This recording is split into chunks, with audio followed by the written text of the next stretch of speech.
नमस्कार, one India Hindi में आपका स्वागत है और मैं हूं आपके साथ विवेक। देश में रोजाना कोरोना के रिकॉर्ड केस दर्ज हो रहे हैं।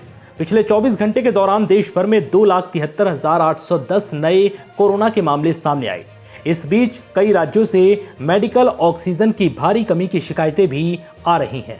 ऐसे में 18 अप्रैल को केंद्र ने ऑक्सीजन के इंडस्ट्रियल इस्तेमाल पर रोक लगा दी। केंद्रीय रेल मंत्री पीयूष गोयल ने बताया कि केंद्र 6,177 मीट्रिक टन ऑक्सीजन अलग अलग राज्यों को उपलब्ध कराएगा। हालांकि गोयल ने एक ऐसी बात भी कही जिस पर अब विवाद शुरू हो गया और सोशल मीडिया पर उनकी आलोचना हो रही है। न्यूज एजेंसी ANI के साथ बातचीत में केंद्रीय मंत्री पीयूष गोयल ने कहा, मेडिकल ऑक्सीजन की सप्लाई को लेकर राज्य सरकारों को अपनी डिमांड नियंत्रण में रखनी चाहिए, क्योंकि डिमांड के साथ साथ सप्लाई का मैनेजमेंट भी महत्वपूर्ण है। कोविड संक्रमण को रोकना राज्य सरकारों की जिम्मेदारी है और उन्हें अपने दायित्वों को निभाना चाहिए। वहीं पीयूष गोयल के इस बयान के बाद विपक्ष बिफर गया है और पीयूष गोयल के इस बयान की जमकर निंदा की। विपक्ष ने क्या कुछ कहा आपको सुनाएंगे, लेकिन उससे पहले पीयूष गोयल का ये पूरा बयान सुनिए। तो केंद्र सरकार की तरफ से राज्य सरकारों के साथ निरंतर बातचीत करके फाइनलाइज करते हैं। कई सारे हमने निर्णय लिए हैं जिसका समय समय पे जानकारी जनता को भी दी गई है। उन निर्णयों से आज तक हम इतने बड़े पैमाने पे जो कोविड की महामारी फैली है, कल का आंकड़ा आप सबने देखा, 2,60,000 से अधिक केस मात्र एक दिन में है। फिर भी देश भर में ऑक्सीजन पर्याप्त मात्रा में अभी तक हम उपलब्ध करवा पाए हैं। लेकिन ये स्वाभाविक है कि हमें महामारी को रोकना पड़ेगा। जैसा माननीय प्रधानमंत्री जी ने सबको अपील की है कि इसको रोकना पड़ेगा, रैशनल यूज करना पड़ेगा, ऑक्सीजन का वेस्टेज रोकनी पड़ेगी। जहां पे पेशेंट को जरूरत है उतना ही ऑक्सीजन लगाना चाहिए। कई जगह पे वेस्टेज की भी खबर आ रही है, कई जगह पेशेंट को ना जरूरत होते हुए भी ऑक्सीजन लगाने की खबर आ रही है। उस पर राज्य सरकारों को हमने अनुरोध किया है कि वो उस पर भी थोड़ा नजर रखें, निगरानी रखें और डिमांड साइड मैनेजमेंट भी उतना ही इम्पोर्टेंट है जितना सप्लाई साइड मैनेजमेंट। साथ ही साथ कुछ और प्रमुख निर्णय जो आज लिए गए, उसमें एक बहुत बड़ा निर्णय लिया गया कि जो इंडस्ट्रियल ऑक्सीजन अलग अलग उद्योग में लगता है उसको भी 22 तारीख से 9 क्षेत्र को छोड़ के 9 सेक्टर्स को छोड़ के रोक दिया जाएगा कुछ समय के।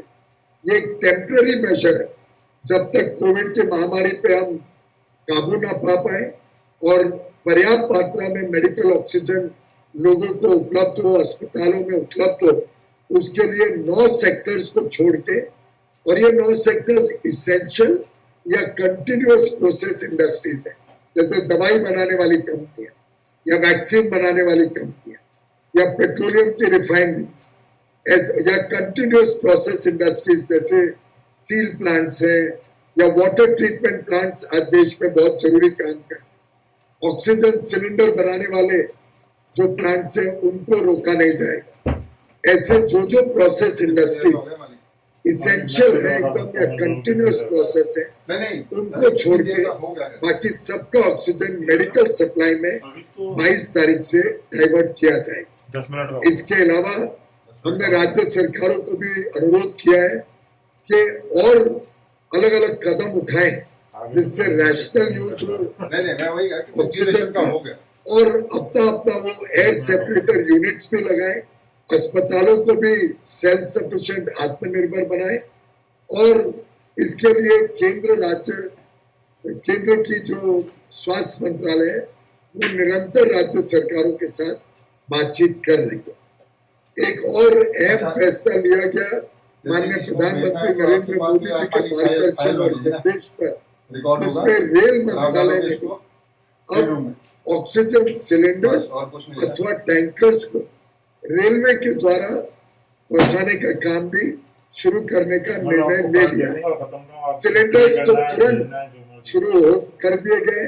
जिस राज्य को अपने सिलेंडर्स रेल द्वारा पहुंचाने हो दूसरी जगह तक या लाने हो कोई दूर दराज की जगह से, रेलवे तुरंत उसको उपलब्ध कराएगी और ग्रीन कॉरिडोर उन ट्रेनों को चलाया जाएगा बिना कोई रोक के।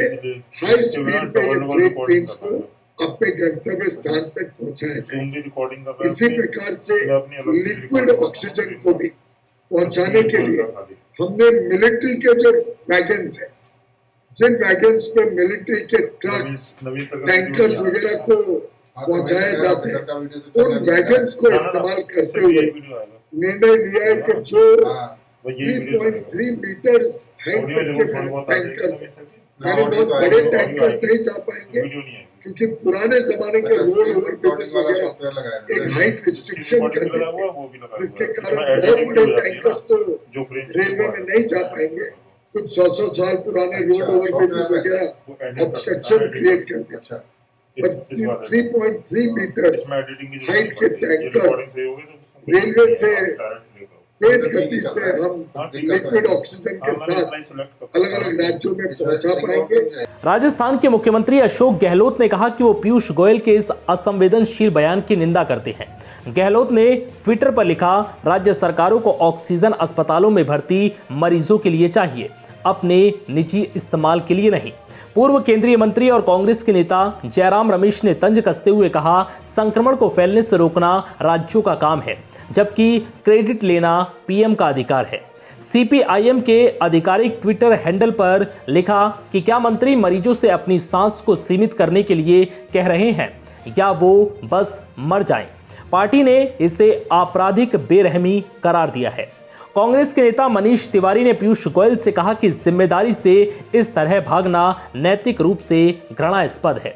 तिवारी ने अपने ट्वीट में लिखा, मैं भी सरकार का प्रवक्ता रहा हूं और कभी कभी ऐसी बातों का बचाव किया है जिनका बचाव नहीं हो सकता था, वो राजनीतिक था। पीयूष गोयल ने बताया कि केंद्र ने 6,177 मीट्रिक टन ऑक्सीजन अलग अलग राज्यों को उपलब्ध कराने की योजना बना दी है। 20 अप्रैल के बाद महाराष्ट्र को 1500 मीट्रिक टन ऑक्सीजन दी जाएगी, दिल्ली को 350 मीट्रिक टन और उत्तर प्रदेश को 800 मीट्रिक टन ऑक्सीजन उपलब्ध कराई जाएगी। फिलहाल इस वीडियो में इतना ही। नमस्कार।